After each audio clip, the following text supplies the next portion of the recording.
안녕하세요. 오늘은 좀 특이한 데서 좀 합니다. 오늘 카페에서 하는데 좀 소란스럽습니다. 양해를 부탁드립니다.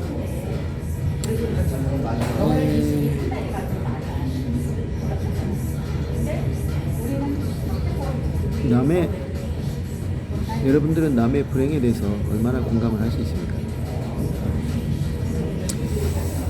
현대 우리 사람들은, 우리나라 사람들은 남의 불행에 얼마나 민감할까요? 옛날 사람들에 비해서 민감할까요? 아니면 둔감할까요? 어찌 보면은 굉장히 민감한 것 같고, 어찌 보면은 둔감한 것도 있습니다. 민감하다는 건 뭐냐면 이제 인터넷, SNS 발전이 있잖아요. 그래서 이제 뭐 이렇게 어떤 사회적인 사건이 터지면은 많은 사람들이 댓글을 달거나 해서 거기다 반응을 합니다. 반응하니까 그 옛날에 뭐 SNS는 없었기 때문에 그것이 비교가 안 되죠. 과연 이제 어떻게 다를까? 만약에 40년 전, 50년 전에도 SNS가 있었다면 이런 비슷한 사건에 대해서 얼마나 반응을 했을까 생각을 할 수 있어요. 근데 직접적으로 비교할 수는 없지만 간접적인 비교는 할 수 있을 거라고 생각합니다. 어떤 사회적 문제에 대해서 어떤 분노를 하거나 그런 정도, 그리고 어떤 사회 문제에 대한 관심도, 이런 걸 전반적으로 비교해 본다면 지금보다 옛날이 훨씬 컸다고 볼 수 있어요. 왜 그럴까요? 사람이라는 게 자기가 어떤 불안감이 크고 위기의식이 강한 사람일수록 사회 문제에 관심을 가질 수가 있어요. 반대로 자기 자신이 평안하고 뭐 이렇게 큰 위험이 없다고 생각하면 아무래도 좀 관심이 좀 덜하죠. 그러니까 약한 사람일수록 외부의 문제에 관심이 많아지고 좀 강한 사람일수록 좀 덜하겠죠. 그러니까 어떤 예를 들어 문제가 생겼을 때 좀 약한 사람들은 좀 소동을 많이 피우죠. 그에 비해서 강한 사람들은 좀 덜 피우죠. 상대적으로 말해서 여성들이 남성에 비해서 어떤 문제가 터졌을 때 좀 이제 반응을 심하게 하고, 남성들은 좀 덜하죠. 그리고 어른들은 좀 반응이 좀 덜하고, 뭐 아이들은 좀 심하다든지, 그런 면에서 본다면은 과거의 사람들은 지금보다 비교적 약했다고 볼 수 있어요. 약하다는 건 뭐냐면 자기가 자립할 수 있는 어떤 가능성, 그러니까 어떤 문제가 터졌을 때 그것을 해결할 수 있는 방법, 제도, 시스템, 이런 것이 어떻게 잘 되어 있느냐, 또 기반이 되어 있느냐, 이런 거죠. 옛날에는 일단 예를 들면 사회복지 시스템이 잘 안 돼 있었어요.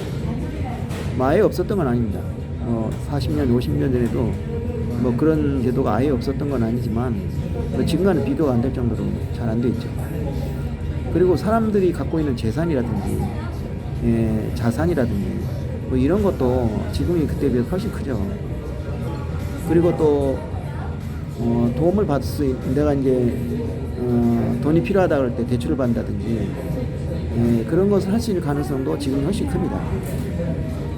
옛날에는 뭐 보증을 세워야 한다든지 그런 식으로 많은 것이 필요했는데 지금 비교적 그런 것도 없어졌어요. 그러면서 지금 사람들은 남의 일에 관심이 좀 없어진 거죠. 좋은 면도 있습니다. 괜히 남의 일에 쓸데없이 승계를 해가서 사람들 피곤하게 만드는 사람도 좀 줄어들었죠. 반면에 내가 무슨 일이 생겼을 때 정말 나를 위해서 뛰어들 사람이 상대적으로 줄었을지 모릅니다. 제가 이제 하나 예를 들면 이런 게 있어요. 어떤 분이 있잖아요. 얘기를 가져가지고 배가 펄럭 불렀어요. 거의 뭐 이제 출산이 눈앞에 닥쳐 있었죠. 이제 이분이 어떤 사람에게 요청을 받은 거예요. 내가 지금 어딜 가는데 좀 같이 가자. 지금 같으면은 일단 그런 식의 요청을 하지 않아요.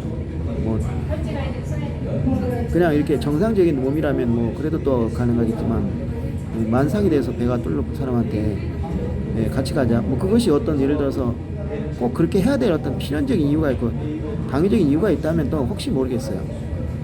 그냥 자기가 심심한데 가는데 심심해요.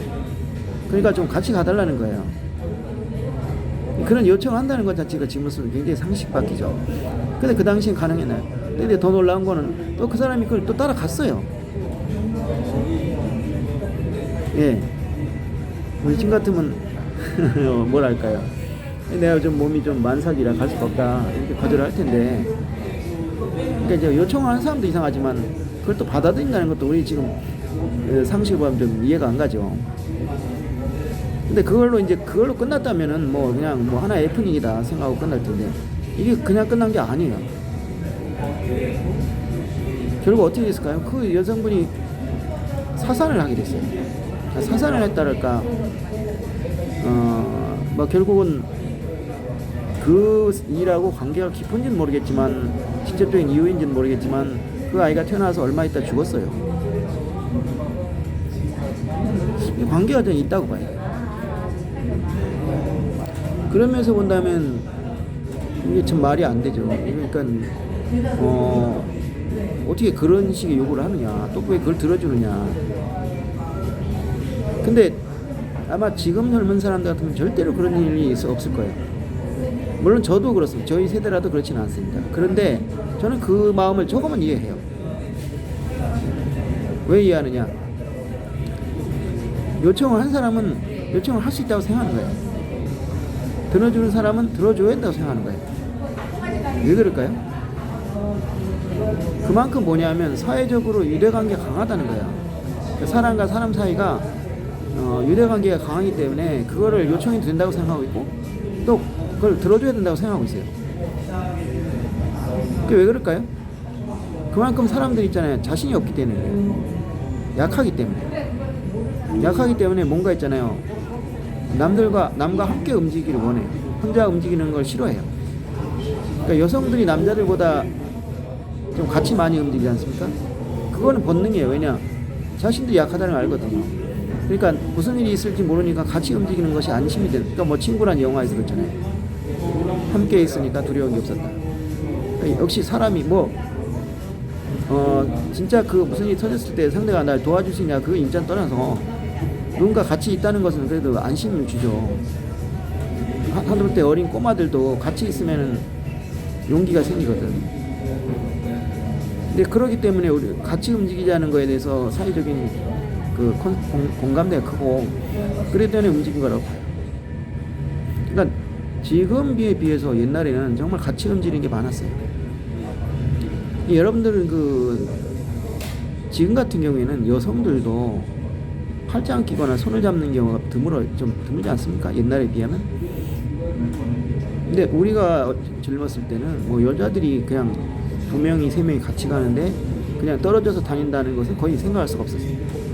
물론 모르는 남이랑 그랬었죠. 근데 적어도 친구라면 그럼 뭐 당연히 팔짱 끼거나 손을 잡거나 그랬다고요. 그런데 이제 지금 사람들이 이해하기 어렵지만, 제가 어렸을 때, 저도 초등학교 때나 중학교 때 이럴 때까지만 해도 내 또래 어른들이 말이죠, 남자 어른들이 손을 잡고 다녔어요. 지금 생각하면 아니 어떻게 그럴 수가 있겠냐 하지만 실제요. 그러니까 난 40대 50대 중년 남자들도 같이 손을 잡고 다녔어요. 이해가 안 되시죠? 저도 그래 본 적이 없으니까. 저희 때는 그런 게 이제 없어지던 시대죠. 그래서 뭐 손을 잡고 다니는 경우는 없었어요. 네. 근데 여자들은 역시 손을 잡고 다녔어요. 그리고 어깨에 팔을 짱 끼고. 근데 지금은 여성들도 그렇게 막 손을 잡고 다니니까 팔짱 끼지 않네. 그거 왜 그러냐? 그만큼 자신이 생겼어요.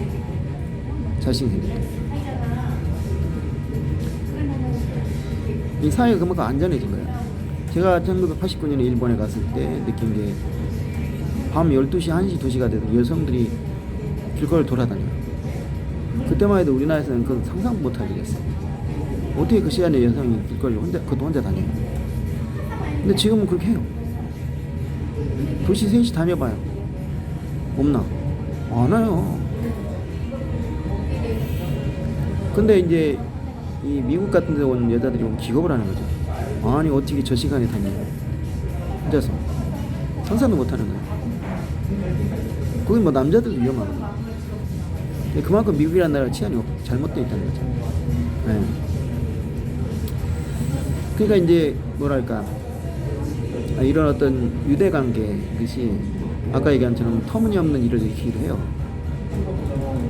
근데 그보다 더 좋은 것은 이 서로 간의 어떤 유대관계를 통해서 상대방을 지켜주는, 네, 그런 것에 의한 어떤 안전이랄까.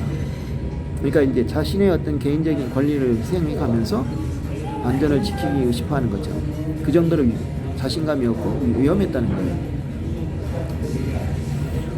자,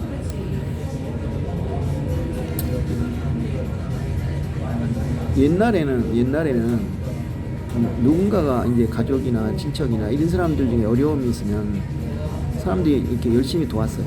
그 왜 그러냐? 그것도 마찬가지. 내가 저런 일에 처할 수 있다. 그러니까 생존의 위험이 굉장히 큰 거죠. 생존의 위험이 굉장히 크기 때문에 본능적으로 자기가 그 어떤 큰 집단 안에 들어가고 싶어요. 들어가려면 어떻게 돼요? 거기 사람의 어떤 문제에 대해서 같이 대처를 해줘야죠. 지금도 그런 문제가 많이 있잖아요. 예를 들면 야구 경기를 하다가 투수가 공을 잘못 던져가지고 타자의 머리를 맞췄어요. 그럴 경우에 그냥 지나갈 수도 있겠지만 때로는 막 선수들이 막 튀어나와가지고 그냥 몸싸움을 해요. 그 왜 그러냐? 내가 당할 수도 있다. 이 야구의 경우에 이 선수들끼리 이런 기싸움 굉장히 강해요. 그래가지고 그냥 일부러 막 머리를 맞추기도 하고 그래요. 아니면 막 맞추려고 막 몸쪽으로 막 던져요. 그래가지고 사람을 깜짝 놀라게 만든다든지. 아니면 뭐 머리가 아니더라도 뭐 팔이라든지 다리 허리라든지 이런 데 맞춰요. 막 일부러. 그게 뭐냐? 까불면 너도 맞을 수 있다. 그럼 상대방도 그냥 지나갈 수 없잖아요. 그러니까 이제 막 나와서 막 몸싸움을 하고 그래요. 이제 그런 식의. 그러니까 거기서 만약에 남들이 열심히 나가 싸우는데 혼자서 그냥 벤치에 앉아있거나 아무것도 안 하고 가만히 있으면 이제 왕따 당할 수 있어요. 그렇죠? 이런 봐라 이거. 그래가지고 자, 그러니까 이제 그런 것이 이제 장단점이 있는데, 분명한 거는 남의 불행을 우습게 보는 사회는 결국 자기 자신도 불행해질 수밖에 없다는 거죠. 근데 지금 우리가 점점 그런 사회가 되어가고 있어요. 그렇게 생각합니다. 그러니까 남의 불행을 그냥 넘겨버리는 사회. 그런 사회.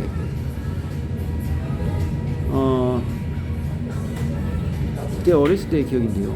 그때는 거지들이 많았어요. 우리도 뭐 지금도 거지 같다든지 거지처럼 군다든지 이런 거지란 말을 하지만 실제로 거지를 본 사람들이 지금 별로 없을 거예요. 지금 젊은 세대 중에는 거지를 실제로 본 사람이 없을 거예요. 뭐 지금 거지에 해당되는 게 노숙자라고 볼 수 있는데, 노숙자는 거지에 비하면 이건 양반입니다. 거지는 진짜 거지예요. 그냥 도저히 받아들일 수 없을 정도로 구질구질하게 다녔어. 지금 노숙자들은 그래도 그 정도면 깨끗하고 말끔한 편입니다. 예, 그래요. 그러다 또 이제 또 거지답게 또 이제 동냥을 하는 거. 노숙자가 길에서 동냥을 하진 않죠, 보통. 이제 동냥을 하러 다니는데. 그러니까 그 당시 사회가 가난했기 때문에 거지라는 건 뭐냐면, 지금 노숙자가 다르고, 지금 노숙자 같은 경우에는 자기가 정말 마음을 먹고 일을 하면 얼마든지 먹고 살 수 있어요. 근데 자기가 그냥 포기한 거예요. 근데 그 당시에는 일을 하고 싶어도 할 수 없는 사람도 실제로 있었어요.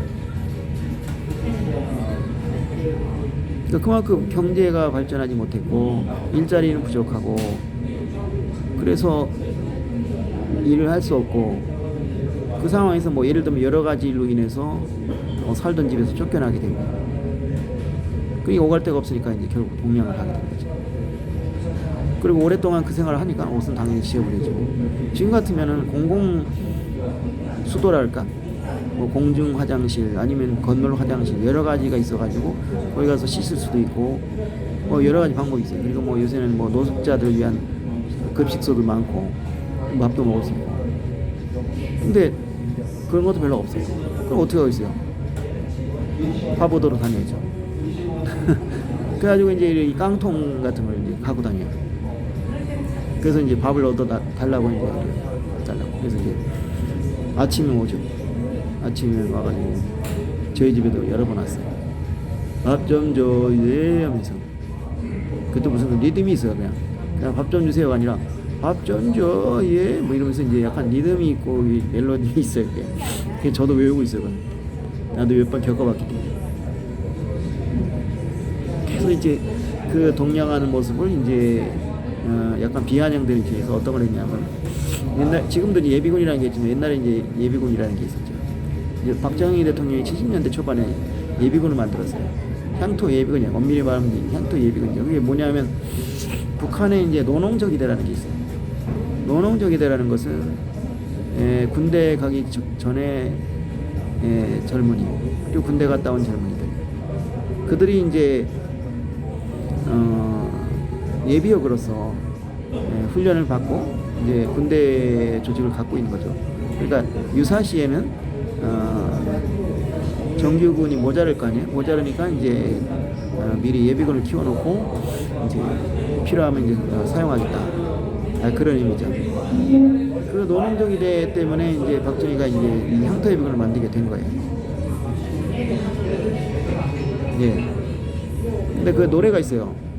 요새 예비군들 아는지 모르겠지만, 어제의 용사들이 다시 뭉쳤다. 집마다 그가 끓는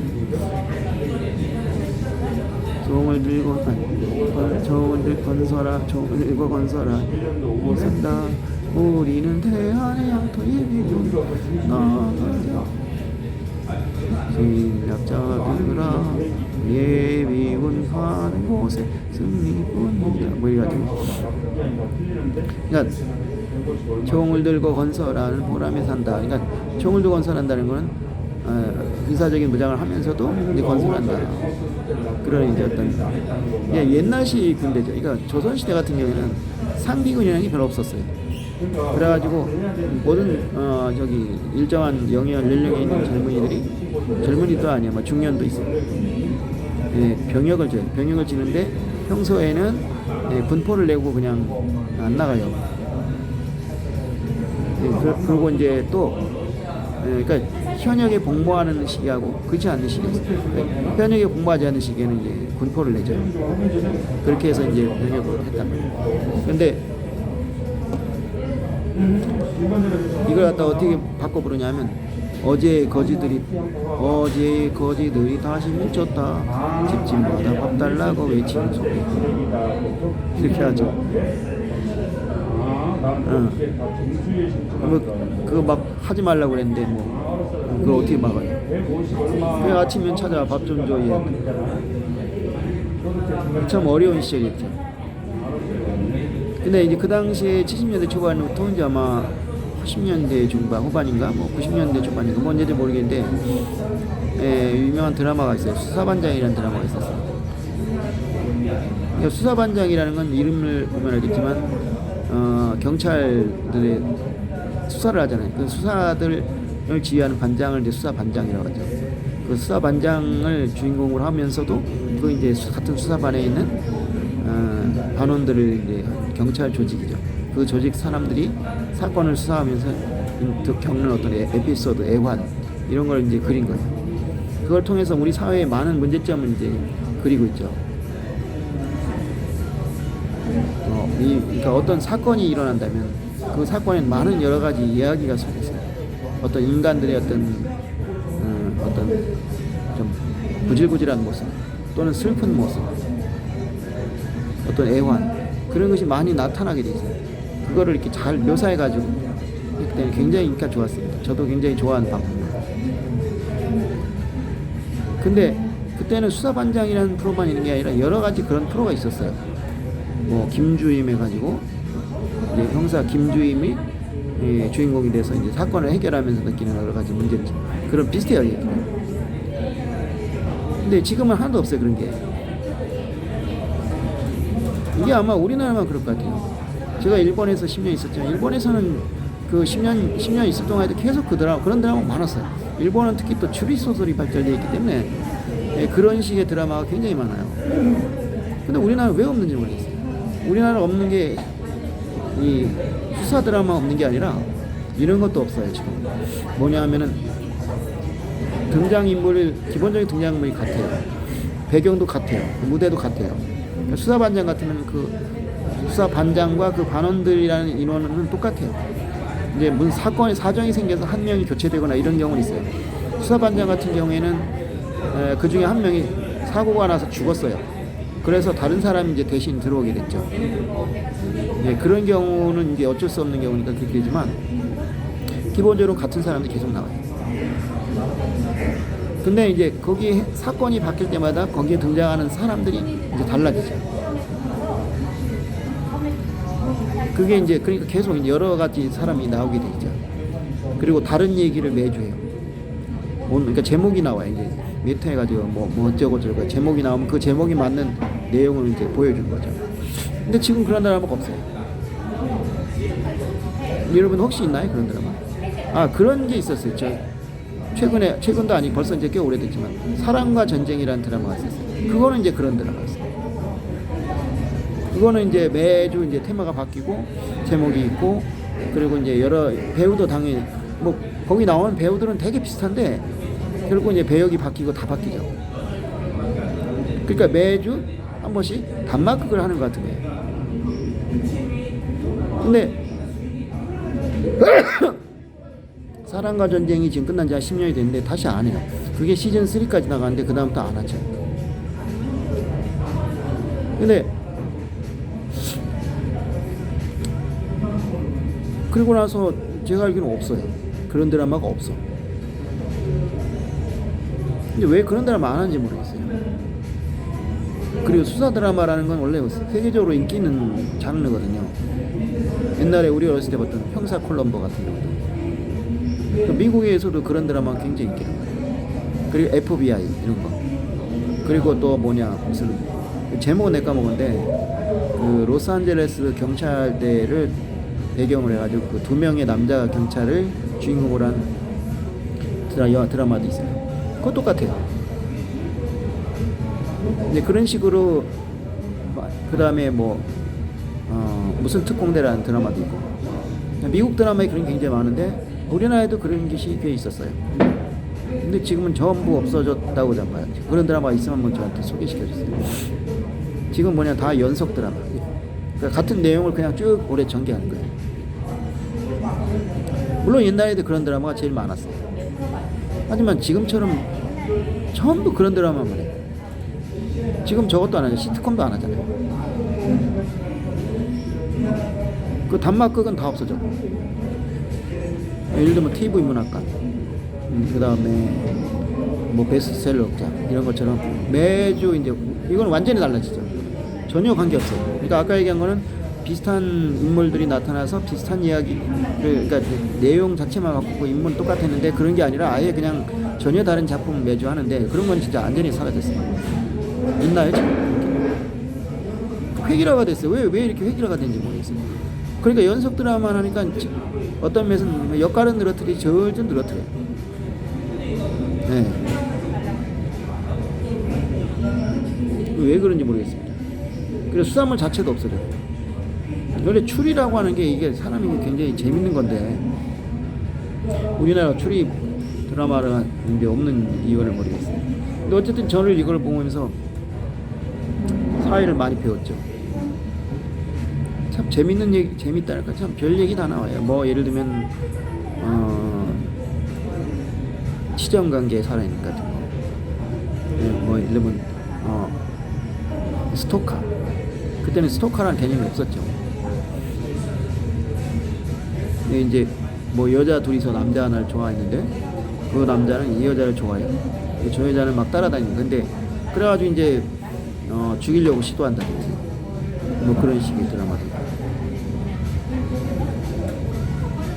참 그래가지고 어떻게 죽이려고 하면요. 어떻게 죽이려면 여자가 남자를 죽이려고 그래요. 어떻게 죽이려고 하냐. 그 남자의 치약에다가 칫솔에다가 독극물을 묻혀요, 살짝. 그래서 칫솔질을 하게 되면 그게 뭐 어떻게 사람 죽게 하나 봐요. 그랬는데 딱 이 사람이 이제 칫솔질을 하려고 했는데 전화가 와요. 전화가 와서 이제 우리나라 사람들 보면은 이제 칫솔질하기 전에 이게 물을 묻히잖아요. 그 이 사람은 물을 묻히려고 스토를 틀었어요. 그래서 칫솔을 갖다 댄 거죠. 됐는데 전화가 오니까 그 우리가 정상에서 생각하면은 물을 잠그고 이거를 치울 텐데 그게 아니라 이제 전화가 오니까 이제 전화 받답시고 칫솔을 내리고 물을 잠그지 않고 그냥 갔어요. 그러니까 물이 계속 나오잖아요. 그래서 그 독을 갖다 다 깨끗이 해버려요. 안 죽게 해서. 이 남자가 이제 가수인데 이 여자는 이제 죽었는지 아닌지 확인하기 위해서 그때는 밤무대들 많이 갔거든요. 지금 이제 밤무대라는 게 지금 별 의미가 없는데 옛날에는 뭐 인류 가수들도 다 밤무대에 출연했어요. 왜냐 그 당시에는 지금처럼 뭐 텔레비를 하루 종일 하지 않기 때문에 광고도 적고 광고비도 굉장히 낮았어요. 그리고 방송 시간 자체가 짧았잖아요. 저녁 6시부터 5시 정도가 또 밤 12시 정도밖에 없어요. 토요일 날은 1시부터 이제 일요일만 아침 일찍부터 하죠. 그 나머지 날은 평일날 방송이 없어요. 옛날에 아침 방송이 있었는데 아침 방송도 석유위기, 오일시어프 때문에 74년인가 5년에 없어져 버렸어요. 그러니까 하루에 정기 방송이 6시간밖에 없어요. 그리고 유선 방송도 없었잖아요. 그러니까 광고라는 걸 그렇게 많은 사람이 찍을 수도 없어요. 광고 단가도 쌌고 지금에 비하면. 그러니까 이 가수들이 생계를 위해서 밤무대에 많이 나왔는데 밤무대에서 도는 돈이 훨씬 컸어요. 이 사람도 그 밤무대 가수였던 거예요. 그러니까 우리가 아는 옛날에 유명한 사람 조용필 같은 사람, 조용필 같은 사람은 80년대에 진짜 가왕이었죠. 근데 그런 사람도 밤무대에 나가요. 네, 그런 나가면 이제 엄청 봤죠. 근데 이 사람도 그런 가수였나 봐. 그래가지고 이제 이 여자가 가니까 이 남자가 노래를 부르고 있다가 깜짝 놀랐죠. 어떻게 살았지? 죽었어야 되는데. 예, 네, 그렇게 생각하고 있었던 거예요. 근데 그런 식의 이제 어떤 치정관계 문제. 그럼 이제 보험 사례 뭐 이런 거. 그런 이제 어떤 근데 이제 그 드라마를 보면서 이제 레미제라블이라는 작품 아시죠? 그 레미제라블이라는 게 결국 비참한 사람들인데 이것도 마찬가지예요. 그냥 어려운 사람들이 많이 나왔어요. 그 중요한 게 이제 가난이었죠. 가난. 그러니까 수사반장이 뭐 사회 문제를 고발하는 드라마 아니었지만 그래도 그런 걸 통해서 가난이라는 문제를 부각시켜야 되냐. 가난하기 때문에 생기는 여러 가지 문제죠. 지금도 그래서 이제 이해가 안 가죠. 저는 왜냐하면 저희 집이 잘 사니까 저희는 가난을 몰랐어요. 어렸을 때. 그래서 왜 저렇게 살아야 되나. 어른들한테 막 물어보면 이제 나중에 귀찮으니까 야 시끄러 공부나 해 이런 식의 이제 얘기가 나온다. 근데 제일 지금도 충격을 받아서 지금 큰 충격을 받아서 지금도 이제 그 마치 어제 일처럼 생생하게 기억하는 게 있는데 뭐냐면 이제 옛날에는 길거리에 이 콘크리트 된 큰 쓰레기통이 있었어요. 진짜 커요. 사람이 한 어른이라도 한 2명은 들어갈 수 있을 거예요. 이제 좀 작게 앉으면. 그 정도로 큰 쓰레기통이 있었어요. 그래가지고 거기다 사람들이 막 쓰레기 버리는 거예요. 옛날엔 분리수거라는 게 없었기 때문에 그냥 막 버려요. 그러면은 이제 그걸 일단 이제 청소차가 와서 이제 가져가는 거죠. 근데 이제 그렇게 다 할 수는 없으니까 이제 옛날에 어떤 시냐면 내가 진짜 기억이 나는 게 청소차가 길을 다니면서 어떤 일정한 곳에 자리에 서요. 그럼 사람들이 자기 집에 있는 쓰레기를 갖고 나오는 거예요. 그럼 이제 우리가 들고 나가야 돼. 그래서 그냥 아주 어렸을 땐 그런 게 없었는데 이제 좀 한 고등학생쯤 되니까 야 막 불러. 그래가지고 아침에 자는데 깨워가지고 이제 쓰레기 버리자. 그러면 이제 그 들고 나가는 거예요. 그러면 이제 거기 이제 쓰레기 청소차에 있는 아저씨들 있죠? 그 아저씨들한테 이제 넘겨요. 그럼 그 사람들이 그걸 버리고 이제 줘요. 그럼 다시 가지고 온 거예요. 그래가지고 다시 이제 놓고 또 쓰레기를 거기다 다 버리고 그렇게 했죠. 예. 그렇게 했는데 이제 그렇게 하는 것도 이제 이런 거기다 이제 갖다 버리면 이제 수거하는 사람도 편하죠. 그냥 가서 끌어들이면 되니까. 근데 거기에서 이제 일가족이 이제 죽은 시체로 발견이 된 거예요. 아니 거기 어떻게 그렇게 사람이 다 들어가 있냐? 들어갈 수 있어요. 아까 얘기했지만 어른 2명 정도는 낑겨서 들어갈 수 있어요. 아마 그냥도 들어갈 수 있거든요. 뭐 좀 여자들 같은 경우는, 그러니까 만약 부부라면 남자는 등치가 있겠지만 여자가 만약 좀 왜소하다 그러면 이제 들어가기 쉽죠. 그리고 이제 애들은 더 작으니까. 그래가지고 거기서 이제 막 겨울이겠죠. 추운데 너무 추우니까 거기 들어가서 이제 몸을 녹인다고 들어갔다가 그냥 그대로 얼어 죽었을 거야 아마. 지금 생각하면 끔찍하죠. 다 얼어 죽었을 거야 만약에.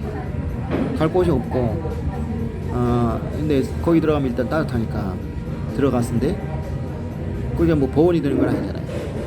그러니까 이제 다 얼어 죽은 거예요. 근데 이 나레이션이 참 너무 슬펐어요. 그들은 쓰레기통을 안식처로 삼아 머나먼 길을 떠났다. 참 기가 막히죠. 지금이니까 이렇게 그냥 쉽게 얘기하지, 그때는 어린 마음에도 얼마나 마음이 아프던지. 어떻게 이런 일이 있을까? 그래갖고 막 어른들은 당황을 했죠. 이게 왜 이렇게 됐냐. 이제 뭐 그냥 똑같이 뭐 공부나 열심히 해. 너도 저렇게 안 되려면 공부 열심히 해. 이렇게 내고.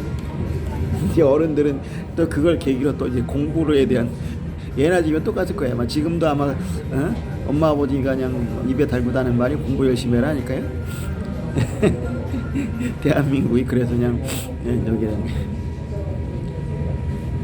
그러니까 이해가 안 가는 거죠. 우리는 이게 이제 굶주림이에요. 이게 굶주림. 사람이 굶는다는 거. 그때는 이제 그렇게 굶어 죽는 사람도 많고 얼어 죽는 사람도 많았고. 그리고 이제 근데 우리 집은 먹을 게 넘쳐 있다. 당장 우리 집만. 저 같은 경우에는 왜 그런지 모르겠지만 하여튼 이 밥을 잘 못 먹었어요. 잘 못 먹은 게 아니라, 그러니까 당연히 애들이 한참 성장기면은 막 먹어야 되잖아요. 근데 이상하게 식욕이 없어요. 그렇다고 뭐 군것질은 많이 했냐? 그건 아니에요. 왜냐, 우리 부모님이 돈이 없어서가 아니라 이 군것질을 많이 안 시켰어요. 일부러 자꾸 그 딴 거 주전부리하면 안 좋다 그래가지고. 그러니까 실제로 많이 먹는 것도 아니에요.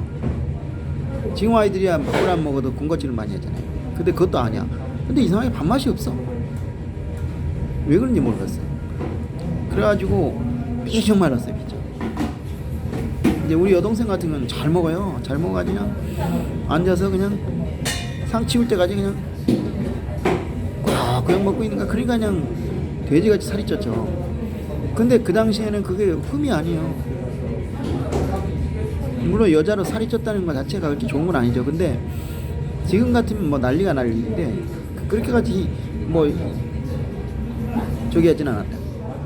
오히려 말른 내가 막 비난의 대상이지. 그래서 내가 이제 어머니 아버지랑 어디 가면 거기 사람들 그래. 왜 이렇게 말라냐. 고기를 먹여라. 하는 것마다 고기. 아니 도대체 고기가 뭐가 그렇게 좋아? 저 고기 싫었거든요. 이런 얘기하면 남들이 욕 먹는데 그 다른 집에서는 가난하니까 고기를 없어서 못 먹거든. 근데 나는 고기를 먹기 싫어 안 먹는 거야. 이상하게 체질이 안 맞아요. 고기를 먹으면 뭐 느끼하고 막 속이 안 좋아. 그 대신 이제 생선하고 야채. 그때 이제 콩나물을 무지하게 좋아했는데 콩나물 먹으면 키 큰다는 말 거짓말이에요. 그렇게 콩나물 먹었어도 키가 안 크잖아. 그렇다고 내가 아주 작은 키는 아니었지만 우리 때만 해도 내가 아주 작은 키는 아니었어요. 평균 키는 됐죠. 지금 와서는 작은 키지만. 그래서 저기 어떤 드라마를 봤는데 거기서 이제 그 할아버지가 그러는데 아들 며느리한테 너희들은 말이지 맨날 콩나물국을 주냐, 나도 고기국 좀 달라. 그래서 내가 그 할아버지 너무 부러운 거야. 아우 나도 저렇게 맨날 콩나물국 먹었으면 얼마나 좋을까. 콩나물국이 그렇게 좋더라고요. 고깃국은 싫어해 진짜. 느끼하고 그냥 이런 얘기하면 욕 먹겠죠 당연히. 그래가지고 뭐 하다 보니까 뭐 보약도 먹이고 그다음에 심지어 돈도 줘가면서 그 당시에 10원이면 초등학교 1, 2학년 때 되게 적은 돈 아니었거든. 10원 지금도 그 사진이 있어요. 우리 어머니가 나한테 10원짜리 지폐를 주면서 돈을 뭔가를 요구를 하는데 그게 내가 보기엔 밥 먹으라는 것 같아. 10원짜리 지폐가 있었어 그때. 그 경주 불국사 그림이 그려져. 아주 그냥 사치스러운 사람이었죠. 근데 내가 이렇게 먹기 싫어서 음식이 남는데 왜 저 사람들은 저걸 못 먹을까? 그래서 내가 남긴 거 그냥 주면 좋지 않을까? 이런 이제 약간 좀 철없는 생각을 했었죠. 이제 고기 먹기 싫어. 그러니까 왜 저렇게 불쌍한 사람들이 있는가? 이해가 안 가는 거예요.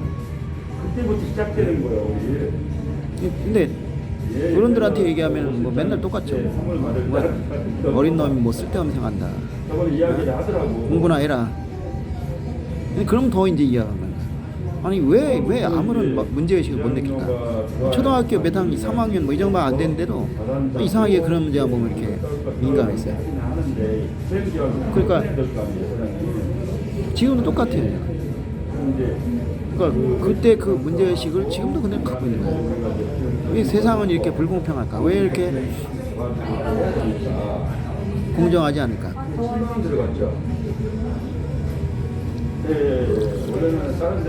그런 생각을 좀 하게 됩니다. 그러니까 지금의 내 삶도 지금 내가 이런 방송하는 것 자체도 그런 거하고 무관하지 않아요. 그럼 거꾸로 뭐냐? 근데 그것이 나로 하여금 어떤 이제 그 하나님 만나게 된 이유가 된 것 같아요. 그러니까 사람마다 하나님 만난 이유가 각가지가 있는데 나 같은 경우는 그 문제의식이 굉장히 커요. 거기에 플러스하면 이제 좀 학교에서 제가 왕따하고 괴롭힘 많이 당했어요. 좀 이상한 놈이라는 소리 많이 들었죠. 내가 이상한 놈인지 아니면 딴 사람이 이상한 건지 모르지만 이상한지는 모르겠지만 특이한 건 사실이에요. 근데 그런 두 가지 문제가 개인적인 문제예요. 이거는 내 개인적인 문제고 이거는 이제 사회 문제인데 그때 이제 성경 이야기라는 책을 여러 번 읽었어요. 그리고 그때 이제 지금도 기억이 나는데 그 당시 한 초등학교 한 4학년, 6학년 요 무렵에 크리스마스만 되면 왕중왕이라고 하는 그 예수님의 일생을 인 영화를 꼭 해줬어요. 몇 년을 계속했는지 몰라요. 근데 크리스마스 때면 꼭 해요. 그래서 일부러 기다려요. 저는.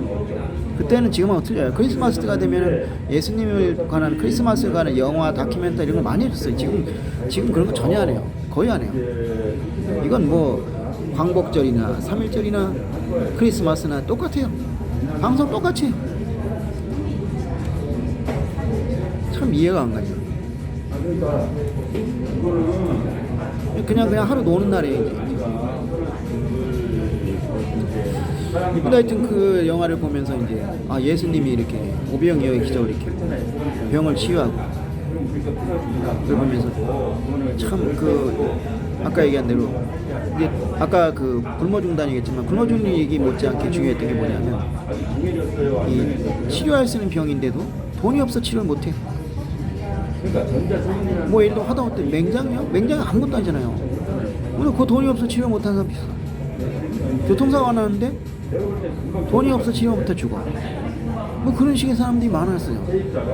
그때 의료보험도 없었으니까. 그건 너무 이해가 안 가는 거야. 아니 어떻게 그러냐. 나도 제가 몸이 약해가지고 병원 자주 갔어요. 근데 돈 없어서 병원 치료 못 받은 적이 없어요. 근데 어떻게 이런 일이 있을 수 있어요? 그것도 너무 슬픈 거야. 왜 돈이 없다고 밥 굶어 죽고 왜 돈이 없다고 치료 못 받느냐? 이게 말이 되느냐? 근데 예수님이 치료해 주잖아. 그리고 오병이어의 기적을 일으키잖아요. 예수님 오니까 너무 이제 좋은 분이야. 그런 마음을 가지고 있었으니까 교회 갔을 때 이제 금방 적응이 된 거예요. 네. 그래서 내가 예수님을 만나게 된 것 같아요. 근데 이제 나중에 나이가 드니까 이 교회가 내가 생각했던 게 아닌 것 같아요. 그래서 이제 교회를 그러니까 이제 이 기독교하고 좀 멀어지게 돼 있는데 나중에 이제 다시 돌아오게 되죠. 어쨌든 간에 나에게서 기독교는 그런 면이 있었어요. 그러니까 그런 어떤 뭐랄까 예수님이 십자가에 못 박혀 돌아가셔서 우리를 구원해 줬다라는 그 구원론보다 예수님 말씀하시는 어떤 그 무죄와 구제의 문제, 그러니까 마음이 가난한 자는 복이 있나니, 그러면서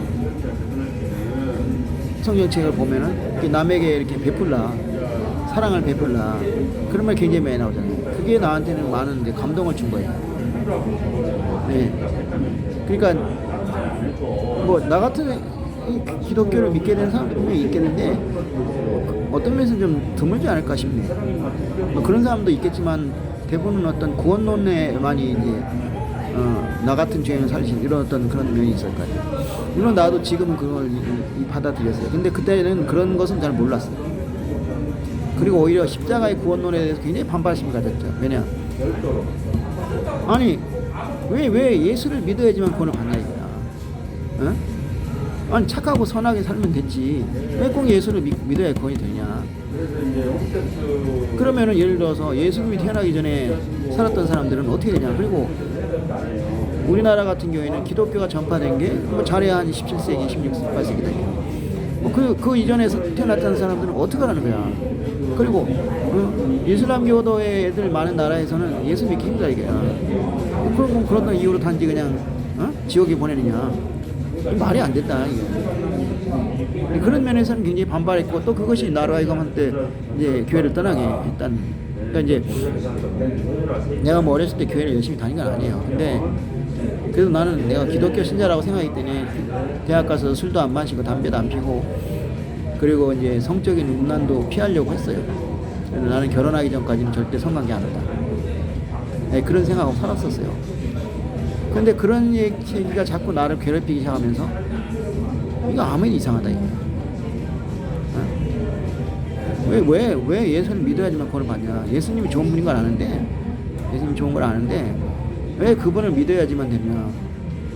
그냥 착하게 살면 되지. 뭐 그렇게 이제 내 나름대로의 이제 어떤 주장 때문에 이제 믿음하고 멀어지고 그러면서 이제 뭐 불교에도 기웃거리고 뭐 그랬어요. 근데 어쨌든 간에 이 수사반장이라는 드라마가 결국은 나를 이 믿음으로 이끈 하나의 인도자가 된 셈이에요. 그 드라마를 통해서 사회 문제에 대해서 관심을 갖게 되었고 나이도 어린 주제에 지금 글쎄 뭐 3, 4학년 애들이 그런 문제 관심이 있을까 모르겠네요. 한 4, 5학년 애가 뭐 왜 세상에 가난한 사람이 이렇게 많습니까? 이렇게 하면 좀 이상할 것 같은데 저는 그렇게 생각해요. 그게 이제 나라 이건 예수님을 만나게 됩니다. 그러니까 어른들하고 얘기해 보니까 이건 의지가 없어요. 맞박이 이제 옛날에 어른들이 많이 쓰는 게 맞박이 피도 안 마는 사람이. 이맛박이 피도 안 마는 게 뭐예요? 애가 태어났으면 이제 피를 닦아내잖아요. 그래서 피가 마르잖아요. 그러니까 이제 맞박이 피도 안 말았다는 거는 이제 태어난 지 얼마 안 됐다는 거예요. 예. 그렇게 된단 말이에요. 그러니까 맞박이 피도 안 마는 뭐 말이지? 저기 하느냐. 그러니까 이건 뭐 어떤 의식도 없고 의지도 없어요. 이 사람도 안 되겠다. 그랬는데 교회 가니까 예수님이 이제 이웃을 사랑하라. 뭐 그런 식으로 어리지만 그 가르침이 너무 와닿는 거야. 그러니까 만약에 내가 수사반장이나 들어 안 봤으면은 그런 문제가 안 가졌을 거예요. 그리고 안 가졌으면은 뭐 예수님 만날 생각도 못 했었겠죠. 그리고 그분이 하는 말씀이 나한테 그렇게 와닿지도 않았을 거예요. 근데 내가 이런 얘기하면 사람들이 참 그때 별로 좋게 안 봤어요. 뭐 그런 생각하는 얘기야. 너만 잘 살면 되지. 근데 나는 그렇게 안 돼. 왜 나만 잘 살면 돼요? 그래가지고 이제 어렸을 때는 나 무슨 소리를 듣냐면 야 네가 지금 그러면 네가 나중에 훌륭한 사람이 돼서 좀 가는 사람 좀 도와줘라. 그래서 그렇구나. 그래서 훌륭한 사람이 되려고 했는데 이제 훌륭한 사람이 못 됐어요 지금. 예. 근데 이게 있어요. 또 뭐냐면 훌륭한 사람이 못 됐기 때문에 좋은 점. 그러니까 그 훌륭한 사람이 뭐냐, 뭐 돈 잘 벌고 뭐 숫자한 사람이겠죠. 그 어른들이 아무렴 뭐 인류와 민족을 위해서 뭐 공헌한 그런 사람 말하겠어요? 그 내가 만약에 그냥 진짜 훌륭한 사람이 돼서 좀 돈도 잘 벌고 출세도 하고 그랬으면 지금 이런 식의 의식을 가지지 않았을지 몰라. 그 예수님을 제대로 믿지 않았을지 몰라. 근데 이제 그 어렸을 때는 돈 때문에 고생한 적이 없잖아요. 근데 나이가 드니까 이제 돈 때문에 고생을 많이 했어요. 진짜 뭐 돈 없어가지고 그냥 고생을 찔찔했어요. 심지어 차비가 없어가지고 말이죠. 그 전철을 탈 때 그 영무원한테 막 사정을 하게 됐어요. 내가 저기 좀 돈이 없다, 좀 태워달라. 그 어떤 데는 그냥 넘어가, 그냥 확 넘어가 버려. 아, 창피한 노릇이죠. 근데 가긴 가야 되는데 돈이 없어. 전철표 살 돈도 없어. 그렇다고 카드도 없어. 카드라는 것도 돈이 있어야 카드를 만들지. 카드 돈이 전혀 없는 사람은 카드 만들지 않아요. 카드 없어. 어떻게 할 거야? 가긴 가야 돼. 어떻게 그냥 넘어가든지 영무원한테 사정해야지. 학교에 강의를 나가야 돼. 강의를 하는데 돈이 없어. 가야 되잖아. 그때 거기까지 걸어갈 수도 없는 것이. 그러니까 어떻게 해? 그렇게 또 해야지. 그 나중에 이제 급여가 나오면 또 이제 그렇게 해서 또 떼우고. 아유, 힘들었어요. 그러면니까 이제 더 이 생각이 더 커지는 거야. 이 내가 어렸을 때 느꼈던 그렇게 굶어 죽고 하는 그런 비참한 삶은 아니지만 그래도 그런 어려움을 겪고 있는 사람들이 있구나. 이게 이런 심정이구나. 그러니까 이게 더 이제 의식이 확고해지는 거죠. 우리가 이런 것을.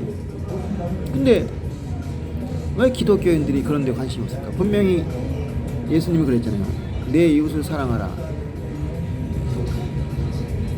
사람들은 그렇게 생각해요. 뭐 무슨 죄를 안 지, 나쁜 짓, 뭐 간음하라, 살인지 하지 말라, 이런 거는 잘 아는데 내 이웃을 사랑하는 것을 무슨 의무라고 생각하지 않아. 그냥 해도 좋고 안 해도 좋고라고 생각해. 근데 분명히 나와 있어요. 염소와 양의 비유가 있어요. 그 염소는 뭐냐? 이 지옥 갈 사람들이야. 그 뭐라 했어요? 내 작은 사람이 하지 않았다. 네가 나의 작은 자에게 하지 않은 것이 뭐냐? 나에게 하지 않은 것이다. 또 거꾸로 양은 너희 작은 자에게 한 것이 나에게 한 것이다. 돈이 많고 실력 있는 사람도 오히려 사람들이 막 도와줘, 나 잘해줘. 근데 힘없고 빼없고 돈 없는 사람들은 해줄 사람이 없어. 그런 사람에게 위주로 해. 그래야 그게 덕이지. 그리고 또 그런 말도 있잖아. 네가 뭐 잔치를 베풀려면은 너한테 다시 갚을 수 없는 사람한테 잔치를 베풀라. 그 사람들은 너한테 갚을 수가 없다. 그럴 때는 네가 한 것이 고스란히 공적이 된다. 상급이 된다. 근데 만약에 갚을 수 있는 사람이 대하면 다 갚아버린단 말이야. 그럼 끝난단 말이야. 그러면 이렇게 나와 있는데 왜 이걸 안 지키냐고. 아니, 안 지키는 것까지 이해가는데 아예 의식이 없어. 의식. 그러니까 뭐 누구 안 죽이면 되고 뭐 간음 안 하면 되고 뭐 그런 것만 생각하지. 그러니까 악한 짓을 안 하면 천국 간다 생각해. 근데 아니거든. 선한 일을 해야지 돼. 악한 일 안 하는 것까지는 반밖에 안 되는 거야. 선한 일 안 하면은 지옥 간단 말이에요. 그렇게 분명히 얘기를 하시는데 교회에서 그런 얘기 별로 안 해. 맨날 죄 짓지 말라밖에 안 해. 죄 안 지는 건 당연한 거예요. 근데 그걸로 끝이냐 이거죠. 예?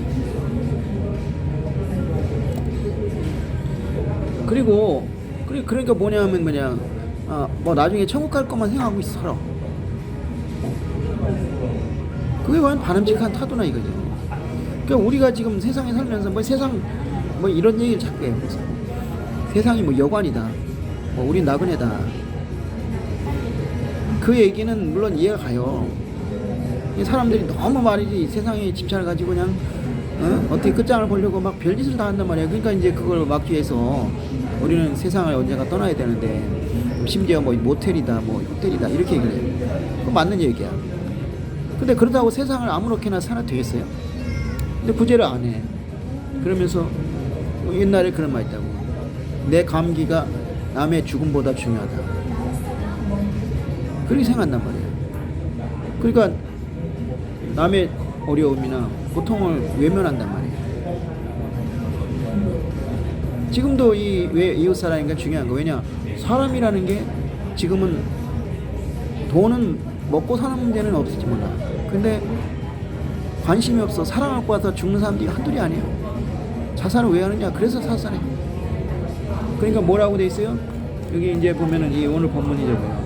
너의 소유를 팔아서 구제하여 낡아지지 아니한 배낭을 만들라. 곧 하늘에 둔 바 다함이 없는 보물이니 거기는 도둑도 가까이 하는 이 없고 좀 더 먹는 이 없느니라. 누가복음 12장 34절 말씀. 재밌죠? 이 말이 표현하죠. 낡아지지 않은 배낭, 하늘에 있는 보화를 쌓으면 낡아지지 않다 이거예요. 근데 그런 생각을 그걸 떠나서 예수님이 그랬잖아요. 내 이웃 사랑한다. 근데 그게 뭐냐? 잘난 사람 잘하는 게 아니에요. 잘난 사람도 다 잘해요. 하지만 힘없는 사람, 너의 가장 작은 자, 그거 사랑하라. 그렇지 않으면 넌 염소다 이거야. 분명히 경고하셨잖아. 그리고 기독교가 뭐예요? 사랑의 종교 아니에요. 그래서 바울이 그랬잖아요. 믿음, 소망, 사랑 이 세 가지 영원하되 그 중에 어떤 사랑이다. 그리고 내가 내 몸을 내줄지라도 내가 사랑이 없으면 이거는 헛된 거다. 그렇게 얘기하는데 그거 관심이 없어. 맨날 그냥 기도하고 어떤 종교적 행위에만 그냥 몰두해가지고 그러면서 자기 가족, 자기 친구 여기에만 집중한 거야. 여기서 뭐 요새 친구도 아니죠. 가족인데 가족도 자식만 끼고 살아. 남편도 우습게 알고 갖다 버려야 된대. 옛날에 그런 광고가 있었어요. 뭐 남편을 팝니다 해가지고 남편의 악담을 하면서 물려주지 않겠다. 이해는 가지만 그런 걸 쓰면 안 되죠. 그럼 그러는 당신은 뭐 그렇게 착해? 뭐 반대도 마찬가지고. 그렇단 말이에요. 근데 한명 가족끼리도 그런데 모르는 남에 대해서 우리가 얼마나 관심을 갖고 있을까요? 그렇잖아요. 그러니까 이런 말씀을 하는 거야. 아니 뭐 자식하고 뭐 배인하고 배우자하고 뭐 이런 사람끼리 사랑하라고 뭐 서로 사랑하라 그런 줄 아죠? 그거 사랑하지 말라 해도 해. 알아서 해. 자식 알아서 사랑해. 애인 알아서 사랑해. 배우자 알아서 사랑해. 근데 그렇지 않은 불쌍한 이웃이 있다 이거야. 그 쓰레기통에서 죽어가는 사람들처럼. 지금 그런 극단적인 경우는 드물겠지만 없겠지만 우리나라 같은 경우는 혼자서 살다가 외로워가지고 죽어가는 사람들도 있어요. 그런 사람도 우리가 그냥 그러다가 뭐 어쩌다 뭐 이웃돕기 성금 하나 내자 이게 아니라 우리들 삶 속에 그것이 하나의 삶이 돼야 돼요. 내 삶의 일부는 내가 좀 이웃을 써야겠다. 힘든 사람 써야겠다. 이런 좀 각오가 돼 있어야 된다고. 그거를 말씀하신 거예요. 예수님이 나의 가장 작은 자에게 한 것이 나에게 한 것이다. 그렇지 않으면 넌 염소다. 근데 그런 거에 대한 강조를 우리 교회에서 얼마나 할까요? 어떤 종교적인 행위. 그러니까 하나님에 대한 사랑 강조해. 왜냐 복 받거든. 까놓고 얘기해서. 근데 어려운 이유 도와봤자 뭔 복이 돌아오겠냐 이래요. 근데 실제로는 아니에요. 복에 대한 많은 얘기도 있어요. 근데 복을 안 받는다고 칩시다. 그 이웃을 보면 불행을 보면 좀 도와주고 싶지 않아요? 내가 이상한 건가요? 그게 예수님 마음에 예수님이 십자가 달린 게 그거 아닙니까? 그런 마음 아닙니까? 뭐 예수님 상 받으려고 그래 십자가에 못 박혀 돌아가셨겠어요? 뭔 상이 있다고? 예. 여러분들 그래서 오늘 제목이에요. 남의 죽음은 나의 곡불보다 못하다. 우리 그렇게 살지 맙시다. 남의 죽음을 내 곡불보다는 소중히 합시다. 예, 감사합니다.